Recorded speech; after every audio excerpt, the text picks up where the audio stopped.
important topic है which is concept of mole. In this video we are going to understand about the mole and concept of mole.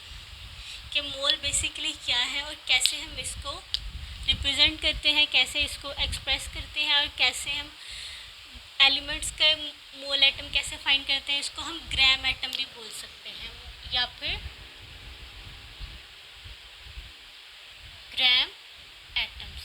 के elements के लिए मोल find करने, number of moles find करने का क्या method है. Molecules के लिए नंबर ऑफ मोल फाइंड करने का क्या मेथड है. और आइंस के लिए नंबर ऑफ मोल्स फाइंड करने के लिए हमारे पास क्या फॉर्मूला है. ठीक है, तो हम आज के वीडियो में देखेंगे. तो वीडियो को लास्ट तक देखना अब ताकि आपको इजीली समझ लग सके कि नंबर ऑफ मोल्स हम कैसे फाइंड करते हैं और कॉन्सेप्ट क्या है मोल का बेसिकली. तो सबसे पहले हम इसकी डेफिनेशन को देख लेते हैं. The atomic mass, molecular mass, formula mass और ionic mass of the substance expressed in gram. के किसी भी एटम का मास या फिर एलिमेंट का, मॉलिक्यूल का मास, फॉर्मूला मास या आयोनिक मास किसी भी आइंस का, किसी भी सब्सटेंस के लिए अगर हम इसको ग्राम्स में एक्सप्रेस करें तो इसको हम क्या बोलते हैं, is a mole of a substance. ठीक है, इट मीन के 1 gram of atom is equal to 1 mole. ठीक है, कि 1 ग्राम एटम में जितने इसके नंबर ऑफ ग्राम हो गए हम कहेंगे कि वो इसका नंबर ऑफ मोल्स हैं. ठीक है, अब इसकी हम सिंपल एग्जांपल देख लेते हैं. लेट्स सपोज हमारे पास है, अगर हम हाइड्रोजन की बात करें, सबसे पहले इसका फॉर्मूला देखते हैं. इसको फाइंड करने के लिए फॉर्मूला कौन सा होता है, number of moles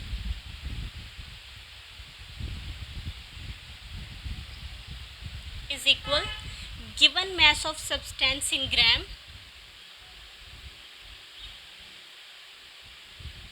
given mass of substance in grams divided by molar mass of the substance. ठीक है,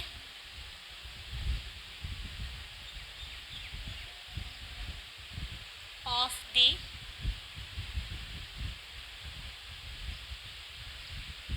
substance. ये है नंबर ऑफ मोल्स फाइंड करने का तरीका. अगर आपको इन शॉर्ट्स को लिखना चाहे तो आप लिख सकते हैं number of moles is equal to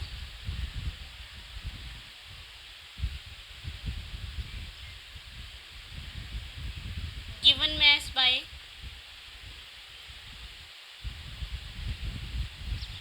molar mass. ठीक है, इसको लिखने का ये भी शॉर्ट फॉर्म में तरीका होता है. यहाँ पे ये कंफ्यूज नहीं होना कि अगर ये फॉर्मूला है तो हम कैसे नंबर ऑफ मोल्स फाइंड करें. सेम फॉर्मूला है, यहाँ पे हमने शॉर्ट फॉर्म में लिख दिया, ये थोड़ा सा लॉन्ग फॉर्म में. ठीक है, इसको एक और मेथड से भी लिख सकते हैं. सिंपली इससे भी ज़्यादा सिंपल अगर हमने जाना हो तो हम कैसे करते हैं, number of moles is equal to mass bye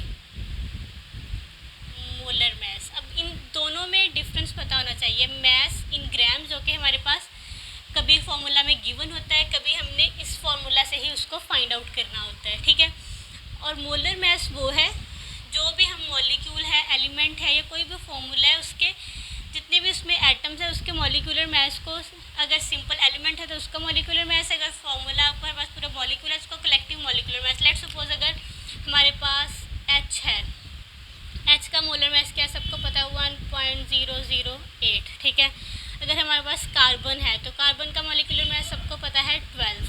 अगर हमारे पास O है तो O का भी पता है सबको क्या है, 16. ये तो सिंगल एक एक एलिमेंट और एक एटम के लिए हो गया. मोलर मास की यहाँ पे बात कर रहे हैं. ठीक है, मोलर मास इनका. लेकिन अगर हमारे पास, ये तो सिंपल एलिमेंट और एक एटम के लिए है, लेकिन अगर हमारे पास एक पूरा मॉलिक्यूल हो लाइक दिस H2O हम क्या करेंगे, जितने इसमें एटम है उन सब एटम्स के मॉलिक्यूलर मास को आपस में प्लस कर देंगे और जितनी भी इनकी पावर है उस पावर के साथ उसको मल्टीप्लाई कर देंगे. लेट्स सपोज हाइड्रोजन का मॉलिक्यूलर मास हमारे पास होता है 1.008. तो इसको क्या कर देंगे, 2 से उसको मल्टीप्लाई कर देंगे. ठीक है, तो ये हमारे पास हो जाएगा 2.016 प्लस ऑक्सीजन का कितना है, 16. तो जो टोटल हमारे पास आएगा 18, ठीक है। 18 पॉइंट में आप लिखना चाहें तो लिख सकते, अदरवाइज आपकी मर्जी है, ठीक है। तो ये हमारे पास 18 हो गया मॉलिक्यूल का, पूरे मॉलिक्यूल का मोलर मास। और मास वो जो होता है हमारे पास, या तो अगर कोई क्वेश्चन पूछा जाता है उसमें गिवन होता है इन ग्राम्स, ठीक है। अगर हमारे पास गिवन ना हो मोलर मास, हमारे पास जस्ट नंबर ऑफ, कभी ऐसा होता है कि मास गिवन होता है, मॉलिक्यूलर मास तो ऑब्वियसली हमें पता ही होता है, हमने खुद फाइंड आउट करना होता है कि हमें पता होगा कौन सा मॉलिक्यूल है, उसके नंबर ऑफ एटम्स काउंट कर ले, नंबर ऑफ एटम्स का अलग-अलग आप मोलर मास प्लस करके उसका निकाल सकते हैं। नंबर ऑफ मोल्स अगर फाइंड करना और मास आपको गिवन होगा ग्राम्स में, तो आप इन दोनों वैल्यूज़ को पुट करके नंबर ऑफ मोल्स को कैलकुलेट कर सकते हैं। लेकिन कभी ऐसा होता है नंबर ऑफ मोल्स गिवन होते हैं, मास इन ग्राम गिवन नहीं होता, तो आपने इन दोनों की वैल्यूज़ को पुट करके मास इन ग्राम्स को कैलकुलेट कर लेना है। इससे पहले ऑलरेडी मैं एक नंबर ऑफ मोल्स और मोलैरिटी पे कंप्लीट लेक्चर डाल चुकी हूँ, उसके हमारे पास 2 पार्ट अवेलेबल है। अगर वहाँ से चेकआउट करना चाहे तो मैं आई बटन में उसका लिंक दे दूँगी, वहाँ से चेकआउट कर सकते हैं। वहाँ पे आपको मोल्स और मोलैरिटी का कंप्लीट कॉन्सेप्ट मिल जाएगा। अभी हम लेक्चर में आगे की तरफ बढ़ते हैं। नेक्स्ट मोल्स के कॉन्सेप्ट में, मोल्स में हमारे पास डिफरेंट टर्म यूज़ हुई है। उन टर्म्स को हम थोड़ा सा एक्सप्लेन करके देख लेते हैं कौन कौन सी हैं। सबसे पहले तो हमारे पास है ग्राम एटम।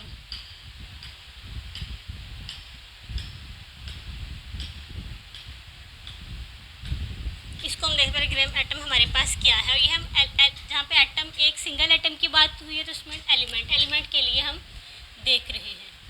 तो इसके डेफिनेशन सबसे पहले देख लेते हैं हमारे पास क्या है, कैसे इसको एक्सप्लेन कर सकते हैं। The atomic mass of an element expressed in gram is called 1 gram atom और ग्राम मोल और simply a mole of that substance. कि सिंपली अगर किसी भी एलिमेंट के एटॉमिक मास को हम एक्सप्लेन कर रहे हो तो हम उसको क्या बोल देंगे, ग्राम एटम बोल देंगे या ग्राम मोल बोल देंगे, ठीक है। इसका फाइंड करने का हमारे पास क्या फार्मूला है, number of gram atoms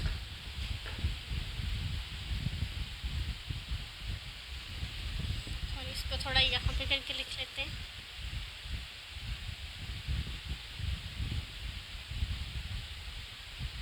number of gram atom, या फिर हम कह सकते हैं मोल्स ऑफ एन एलिमेंट, या क्या कह सकते हैं, moles of N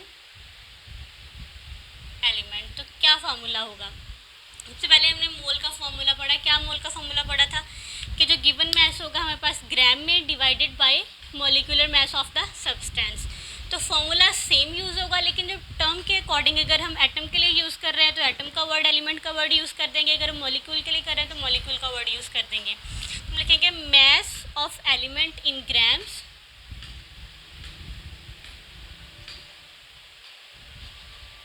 mass of element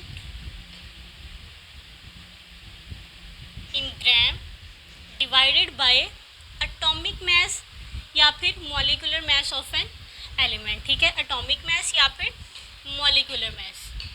तो यहाँ पे हम एटम के लिए फाइंड कर रहे हैं तो हम लिखेंगे atomic mass, atomic mass of an element।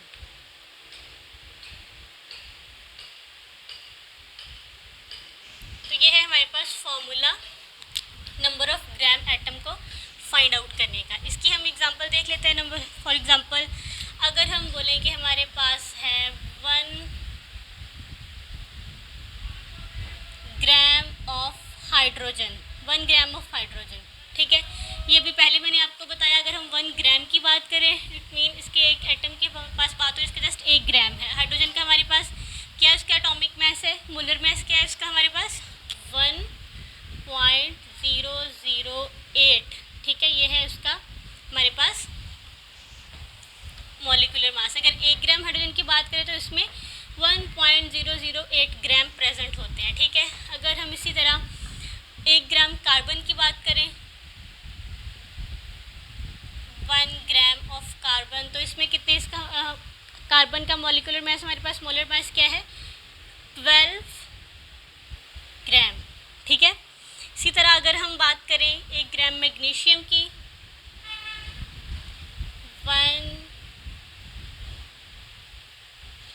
Gram of magnesium, तो मैग्नीशियम का क्या हमारे पास, मैग्नीशियम का मोलर मास सबको पता है क्या होता है हमारे पास 24 ग्राम, ठीक है। Which then that of carbon. किसी के हम नंबर ऑफ ग्राम एटम्स के थ्रू हम ये भी फाइंड आउट कर सकते हैं कि एक एलिमेंट दूसरे एलिमेंट से हैवियर है या हमारे पास क्या उसका जो वेट है, मॉलिक्यूलर वेट है, एक एटम से ज़्यादा है या कम है। तो इससे हमने ये पता किया कि carbon atom 12 time more heavier than hydrogen and magnesium atom is twice heavier than carbon. ठीक है, और एग्जांपल हम देख लेते हैं। और एग्जांपल है हमारे पास, अगर हम सोडियम की बात करें,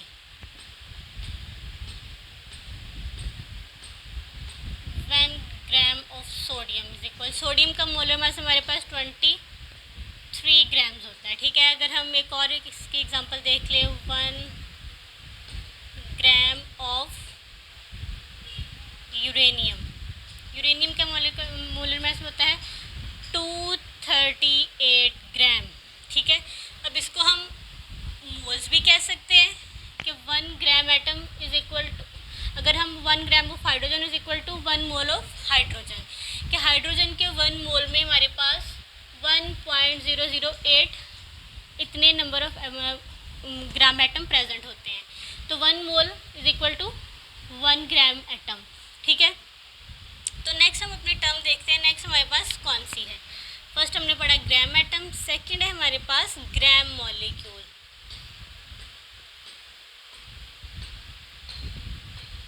ग्राम मॉलिक्यूल, तो what is gram molecule? Same वही चीज़ है, जस्ट हमने जहाँ पे एटम का टर्म यूज़ किया है, जहाँ पे एटॉमिक का वर्ड यूज़ किया है, वहाँ पे हमने मॉलिक्यूल का वर्ड यूज़ कर देना है। तो इसको हम कैसे एक्सप्रेस कर सकते हैं? The molecular mass of a substance, पहले हमने क्या बोला था? Atomic mass, because we were talking about only one atom and now we are talking about a whole molecule. The molecular mass of a substance expressed in gram is called gram molecule और gram मोल। कोई difference नहीं है, जो term हम change कर रहे हैं उसी टर्म के अकॉर्डिंग हमने वर्ड चेंज कर देना है। ठीक है, अब इसको हम देखते हैं, हम फाइंड करने का क्या फार्मूला है। 1 ग्राम मॉलिक्यूल, या फिर हम बोल सकते हैं नंबर ऑफ ग्राम मॉलिक्यूल और मोल of a molecular substance, number of grams molecule, number of gram molecule, या फिर हम इसको लिख सकते हैं moles of a molecular substance, moles of a molecular substance. तो कैसे हम फाइंड आउट करेंगे? सिंपल, यही फॉर्मूला, लेकिन एलिमेंट्स और एटम्स की जगह हमने मॉलिक्यूल की टर्म यूज़ कर देनी है। mass of molecular substance in gram,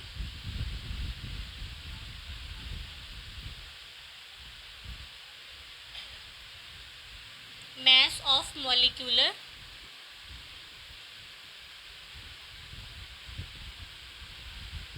substance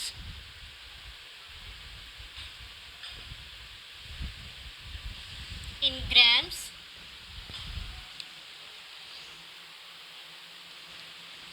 divided by, किसके साथ डिवाइड कर देंगे? Molecular mass of the substance. ठीक है,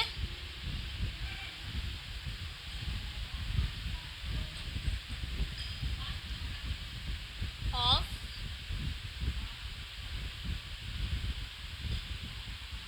मॉलिक्यूलर मास ऑफ सब्सटेंस। अब सेम हमारे पास फॉर्मूला है, जस्ट हमने एटम्स की जगह हमने मॉलिक्यूल यूज़ कर लिया। पहले एक सिंगल एटम था, बाद में नंबर ऑफ एटम्स मिल जाएंगे और एक मॉलिक्यूल बनाएंगे, और मॉलिक्यूल्स के अकॉर्डिंग हमने इसको चेंज कर लिया। लेट्स सपोज अगर हमारे पास है 1 gram molecule of water, 1 gram molecule of water, तो वाटर का हमारे पास 1 ग्राम मॉलिक्यूल में इसके कितने ग्राम होंगे? अब मैं सबसे पहले आपको जब मोल्स की डेफिनेशन के बाद बताया, आप इसको रिवर्स करके देख भी सकते हैं कि कलेक्टिव मॉलिक्यूलर मासेस का अब हम काउंट करेंगे। ठीक है, हाइड्रोजन कितने हैं? 2। हाइड्रोजन का एक हाइड्रोजन का मॉलिक्यूलर मास कितना होता है? मोलर मास 1, तो 2 हो जाएगा। ऑक्सीजन का क्या होता है? 16, तो कलेक्टिव इनका क्या हो जाएगा? 18। तो 1 ग्राम मॉलिक्यूल में 18 ग्राम प्रेजेंट होता है, या फिर हम कह सकते हैं कि 1 mole of H2O contain 18 number of grams. ठीक है, तो अगर हम एक और मॉलिक्यूल की बात करें, like 1 gram molecule of H2SO4 की बात कर लेते हैं। 1 gram molecule of H2SO4 which is sulphuric acid. सबने नाम सुना होगा, which is strong acid in chemistry. H2SO4 में अब हम सबका अलग-अलग से देखेंगे। हाइड्रोजन यहाँ पे 2 हो गया, एक का तो हमारे पास 1 है, लेकिन यहाँ पे 2 हाइड्रोजन है तो 2 हो गया। सल्फर का हमारे पास 32 होता है, ऑक्सीजन का 16 होता है, उसको 4 के साथ मल्टीप्लाई कर देंगे, हमारे पास 4 की पावर है, तो टोटल हमारे पास आ जाएगा 98 ग्राम। इसी तरह हम डिफरेंट मॉलिक्यूल का फाइंड आउट कर सकते हैं। अगर हम ग्लूकोज की बात करें तो ग्लूकोज का हमारे पास 1 ग्राम ऑफ ग्लूकोज, ठीक है, ये आपने खुद ही अब लगा लेना, मैं आपको पहले बता चुकी हूँ। 1 gram molecule of glucose is equal to, carbon का हमने देख लेना मॉलिक्यूलर मास को 6 के साथ मल्टीप्लाई कर देना, हाइड्रोजन को 12 के साथ उसकी पावर होगी उसके साथ मल्टीप्लाई कर देना है, तो ग्लूकोज का हमारे पास आएगा 180 ग्राम। 180 ग्राम। तो अगर हमारे पास एक और एग्जांपल देख ले, सुक्रोज का क्या फॉर्मूला है, C12H22 एंड O11, तो ये हमारे पास आ जाएगा 342 ग्राम। 342 ग्राम। 1 gram of molecule of H2O contain 18 gram, H2SO4 98 gram, glucose 180 and sucrose contain 342 gram in 1 gram of molecule. तो यहाँ 2 टर्म हमने एक्सप्लेन कर ली, अब हम नेक्स्ट टर्म की तरफ बढ़ते हैं।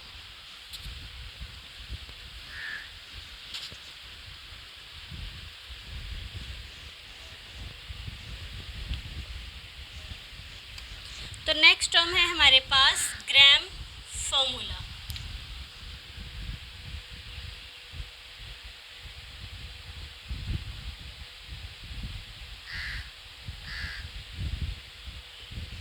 नेक्स्ट है हमारे पास ग्राम फॉर्मूला। तो ग्राम फॉर्मूला हम देखते हैं अब इसको कैसे एक्सप्लेन कर सकते हैं। The formula unit mass of an ionic compound expressed in gram is called gram formula. अब ये भी हम किसके लिए देख रहे हैं, आयोनिक कंपाउंड्स के लिए, आयोनिक सब्सटेंसेस के लिए। किसके लिए हम देख रहे हैं इसको ग्राम फॉर्मूले को, फॉर आयोनिक सब्सटेंसेस। ठीक है, तो सेम डेफिनेशन, इसमें कोई डिफरेंस नहीं है।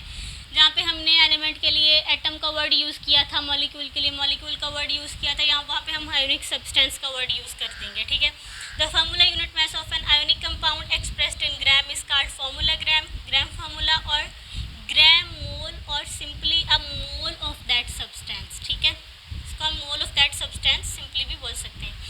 अब इसको फाइंड करने का फॉर्मूला क्या है हमारे पास, हम कैसे इसको फाइंड कर सकते हैं, सेम मेथड है, number of gram formula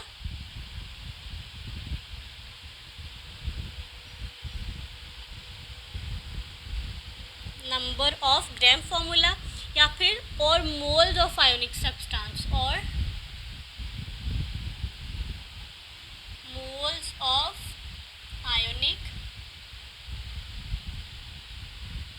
substance. ठीक है, अब क्या फॉर्मूला होगा इसके लिए, mass of ionic substance in gram, mass of ionic substance in grams divided by formula mass of ionic substance।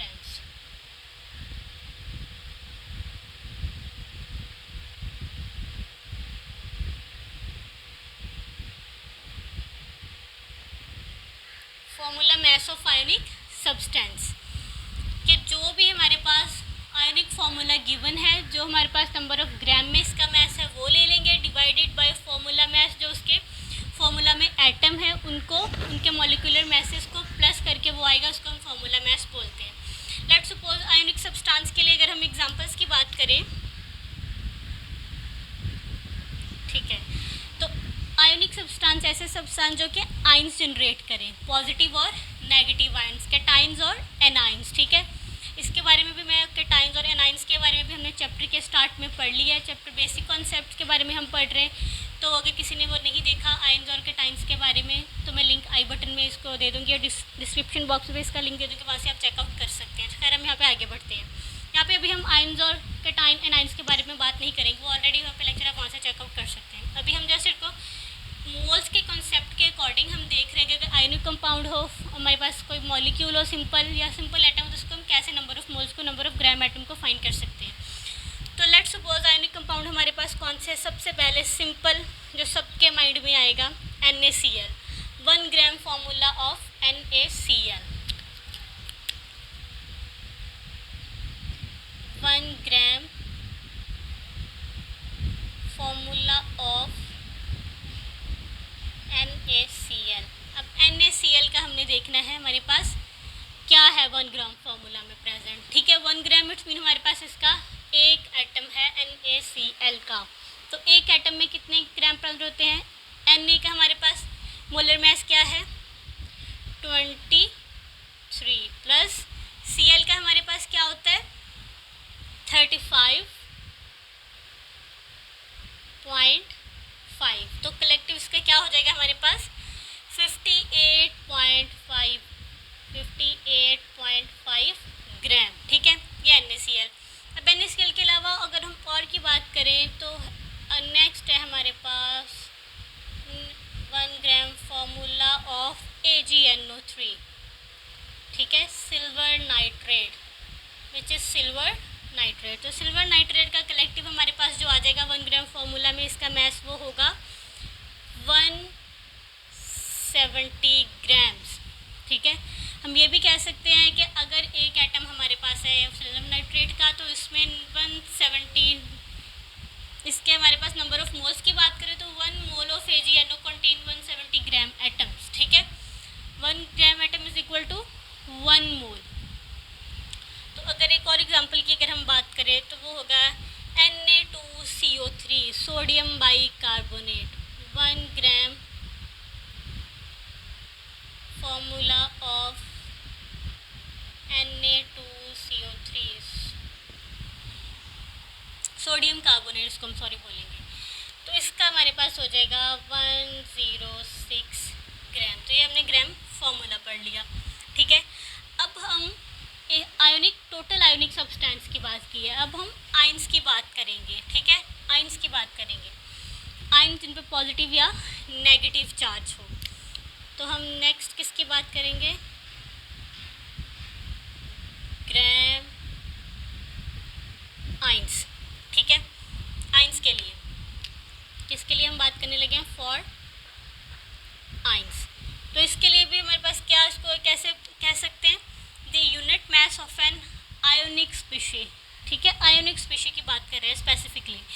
The unit mass of an ionic species expressed in gram is called gram ion और 1 mole of आइन। तो इसको हम find out कैसे कर सकते हैं, इसके लिए क्या फॉर्मूला होगा हमारे पास, let's suppose number of ग्रामाइंस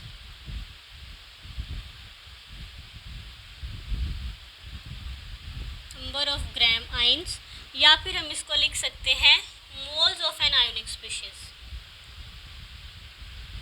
moles of an ionic species. ठीक है, is equal to mass of ionic species in gram, mass of ionic species in gram divided by formula mass of ionic species या फिर molecular mass of ionic species, या फिर इसको हम कह सकते हैं फॉर्मूला मैस। ठीक है, इसमें कोई डिफरेंस नहीं है, मॉलिक्यूलर मैस भी एक है, एटॉमिक मैस भी वही टर्म है और फॉर्मूला मैस भी वही टर्म है। एटॉमिक मैस हम सिंपल तब लगा देंगे जब हमारे पास सिंगल एलिमेंट और एटम के लिए हम इसको फाइंड आउट कर रहे हो। तो अगर इसकी एग्जांपल की बात करें आइंस के लिए, कॉमन आयन है हमारे पास 1 gram ion of 1 gram ion of OH negative, common ion है, सबको पता है इसके बारे में, ठीक है, विच इज़ 17 ग्राम कैसे 16 ऑक्सीजन का मॉलिक्यूलर मास, मोलर मास, और 1 हाइड्रोजन का, तो बस हो गया टोटल 17 ग्राम, ठीक है। अगर हम एक और आयन की बात करें which is SO4 2 negative, which is also very common ion, 1 gram ion of SO4 2 negative, इसके हमारे पास कितने ग्राम एटम्स होंगे 96 ग्राम्स, ठीक है। सल्फर का 32 और ऑक्सीजन का 16 होता है, इसको 4 की पावर के साथ इसको मल्टीप्लाई कर देंगे। अगर हम एक और आयन की बात करें 1 gram ion of CO3 2 negative, then इसका हमारे पास हो जाएगा 60 ग्राम, ठीक है। यहाँ पे हमने आयोनिक ग्राम आयन्स के टर्म को भी एक्सप्लेन कर लिया। अब हम इसकी एग्जांपल देखते हैं, क्योंकि हमारे पास एग्जांपल आ जाए मोल्स को फाइंड आउट करने की, तो हम कैसे फाइंड आउट कर सकते हैं, ठीक है। अब इसकी एग्जांपल्स को मैं रेज कर देती हूँ, नेक्स्ट एग्जांपल इसकी स्टार्ट करते हैं। तो हमारा पहला न्यूमेरिकल है, हम देखते हैं इसको क्या क्या हमारे पास गिवन है, क्या क्या हमने फाइंड आउट करना है। मोल्स कॉन्सेप्ट ऑफ मोल पढ़ रहे हैं, उससे रिलेटेड पहले सभी एक्सप्लेन कर चुकी हूँ, और अभी इसका न्यूमेरिकल देखते हैं। कैलकुलेट द ग्राम एटम्स और मोल्स इन, किसमें हमने ग्राम एटम या नंबर ऑफ मोल्स किसके फाइंड आउट करने हैं। सबसे पहले है 0.1 gram of sodium, it's mean mass in gram, हमारे पास सोडियम का गिवन है, हमने इसके नंबर ऑफ मोल्स या ग्राम एटम्स को फाइंड आउट करना है। और सेकंड किसके लिए करना है 0.1 kg ऑफ सिलिकॉन। अब सिलिकॉन का भी हमारे पास मैस गिवन है, लेकिन ये kg में है, तो इसको हम ग्राम में कन्वर्ट कर लेंगे, ठीक है। पहले हम बाद में कन्वर्ट करते, पहले हम सोडियम के लिए नंबर ऑफ मोल्स या फिर ग्राम एटम्स को फाइंड आउट करते हैं। तो फॉर्मूला क्या होगा हमारे पास, फॉर्मूला आप ऑलरेडी पढ़ चुके हैं, number of gram atoms is equal to, या फिर नंबर ऑफ मोल्स, या फिर हम क्या कह सकते हैं नंबर ऑफ मोल्स, दोनों लिख सकते हैं, ठीक है। Given mass divided by molar mass, given mass of element divided by atomic mass, क्योंकि हम एटम का हमने वर्ड यूज़ करना है तो हम एटॉमिक मास यूज़ करते हैं, या फिर सिंपल हम क्या लिख देंगे मोलर मास, कॉम्प्लिकेटेड ना हो तो हम सिंपल लिख देंगे गिवन मास ऑफ एलिमेंट, या फिर अगर मॉलिक्यूल है तो मॉलिक्यूल, आयन है तो ion divided by molar mass. अब नंबर ऑफ ग्राम एटम या फिर नंबर ऑफ मोल्स हमने फाइंड करने हैं, तो हमारे पास गिवन मास क्या है एलिमेंट का 0.1 ग्राम सोडियम के लिए, 0.1 kg ऑफ हमारे पास है सिलिकॉन के लिए। तो सबसे पहले हम number of gram atom of sodium का फाइंड कर लेते हैं, नंबर ऑफ मोल्स और ग्राम एटम्स फॉर सोडियम, ठीक है। सोडियम का given mass 0.1 gram divided by इसका मोलर मास, मोलर मास क्या होगा सोडियम का, अब सबको पता है हमारे पास होगा मोलर मास इसका 23 ग्राम पर मोल, ये है इसका मोलर मास। तो हमारे पास जो रिज़ल्ट आएगा, ग्राम तो ऑब्वियसली ग्राम के साथ कट आउट हो जाएगा, हमें इसका यूनिट भी लिखना है साथ में। तो हमारे पास जो आंसर आएगा, तो आंसर क्या होगा 0.0043 मोल, ठीक है। ये है हमारे पास आंसर कि इतने ग्राम एटम, या फिर यहाँ पे हम ग्राम एटम भी लिख सकते हैं या फिर मोल भी लिख सकते हैं, कि जो हमारे पास वैल्यूज़ गिवन थी उसको हमने करके इसमें पुट करके number of gram atom number of moles को फाइंड आउट कर लिया। ये तो हमने सॉल्व कर लिया इसका ए पार्ट, अब बारी है इसके बी पार्ट की, ठीक है। तो हम क्या करेंगे फॉर सिलिकॉन, ठीक है। सिलिकॉन के लिए नंबर ऑफ मोल्स या नंबर ऑफ ग्राम एटम हमने फाइंड करने हैं। अब सिलिकॉन का गिवन मैस हमारे पास क्या है, 0.1 kg। 0.1 kg इसको हमने कन्वर्ट करना है ग्राम में। तो ग्राम में कन्वर्ट करने के लिए क्या करेंगे, 0.1 को मल्टीप्लाई कर देंगे किसके साथ, 1000 के साथ। तो ये हमारे पास ग्राम में इसका आंसर आ जाएगा, विच इज़ 100 ग्राम। ठीक है, 0.1 kg इज इक्वल टू 100 ग्राम। इसकी हमने कन्वर्जन, अगर हमने ग्राम से केजी में जाना होता तो हम इसको 1000 के साथ डिवाइड करते, लेकिन अब हमने केजी से ग्राम में आना है तो हमने इसको 1000 के साथ मल्टीप्लाई किया। तो क्या आंसर आ गया हमारे पास, सिंपल।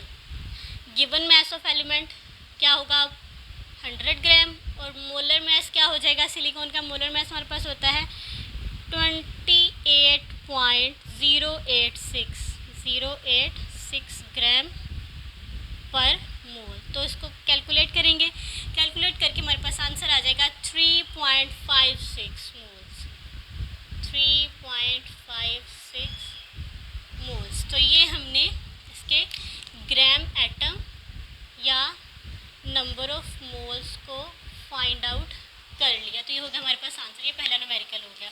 अब हम सेकंड न्यूमेरिकल की तरफ बढ़ते हैं। तो सेकंड न्यूमेरिकल है हमारे पास, calculate the mass of 10⁻³ moles of MgSO4 के पहले हमने क्या किया था, मैस गिवन था, number of moles find out किए थे। अब हमारे पास नंबर ऑफ मोल्स गिवन है और हमने मैस कैलकुलेट करना है। तो सबसे पहले हम देखते हैं हमारे पास गिवन कौन कौन सी चीज़ें हैं। Number of moles of MgSO4 ये हमारे पास गिवन है, क्या है, 10⁻³ मोल। ठीक है, और हमारे पास क्या है, इसका फॉर्मूला मैस। ठीक है, फॉर्मूला मैस या फिर मॉलिक्यूलर मैस। फॉर्मूला मैस क्या होगा, अब मैग्नीशियम की अगर हम बात करें तो मैग्नीशियम का होता है हमारे पास 24। तो मैग्नीशियम का सिर्फ हमारे पास एक ही एटम है, प्लस S सल्फ़र का होता है हमारे पास 32, प्लस अगर ऑक्सीजन की बात करें तो ऑक्सीजन का होता है 16, लेकिन इसके 4 एटम है तो इसको 4 के साथ मल्टीप्लाई कर देंगे तो हमारे पास आंसर आ जाएगा 120 ग्राम पर मोल। ठीक है, अब ये दोनों चीज़ें हमारे पास गिवन है, प्रेजेंट है। एक तो हमारे पास उन्होंने फॉर्मूला में जहाँ न्यूमेरिकल पूछा वहाँ पे बता दी गई है, और ये हम ऑटोमेटिकली अगर हमें फॉर्मूला पता होगा तो हम उसका फाइंड आउट खुद से कर लेंगे, कैलकुलेट कर लेंगे। ठीक है, अब हमने फाइंड क्या करना है, मैस ऑफ, कैलकुलेट क्या करना है, मैस ऑफ MgSO4। ठीक है, ओके। तो फॉर्मूला सिंपल है, number of moles is equal to given mess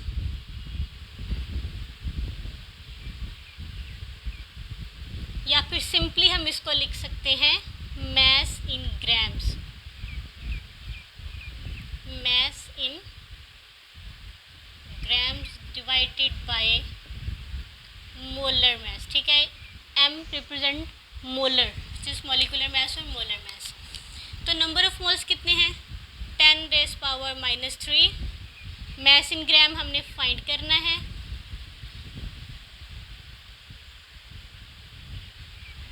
ठीक है, और मॉलिक्यूलर मैस हमने निकाला है 120 ग्राम पर मोल।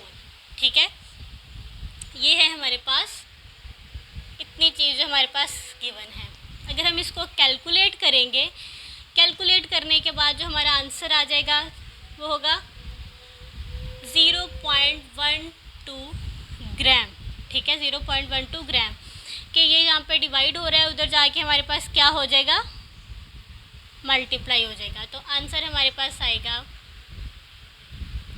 Mess in grams is equal 120 multiply by 10⁻³ और इसको लिख सकते हैं 0.1 ग्राम। ठीक है, तो ये हमारे पास आ गया आंसर। फाइंड आउट हमने क्या करना था, मैस फाइंड आउट करना था। तो मैथ्स हमने फाइंड आउट कर लिया है, सेम वही फार्मूला के साथ, कोई डिफरेंट हमने यहाँ पे फार्मूला यूज़ नहीं किया, जस्ट वैल्यूज पुट किया और इसके मैथ्स इन ग्राम्स को फाइंड कर लिया है। तो आज हमने पढ़ा कॉन्सेप्ट ऑफ मोल, मोल्स के बारे में डिटेल से पढ़ा कि एटम के लिए हमारे पास हम कैसे मोल्स के लिए टर्म यूज़ करते हैं, मॉलिक्यूल हो या कोई आयोनिक स्पीशी हो तो हम कैसे नंबर ऑफ मोल्स को फाइंड आउट करते हैं। फॉर्मूला सेम होगा, जस्ट हमारे पास एटम, मॉलिक्यूल या आयन के अकॉर्डिंग इसके टर्म को चेंज कर देंगे। तो फिर हम इसके न्यूमेरिकल्स भी देखें कि मोल्स प्रेजेंट हो तो हमने मैथ्स कैसे निकालना है, मैथ्स की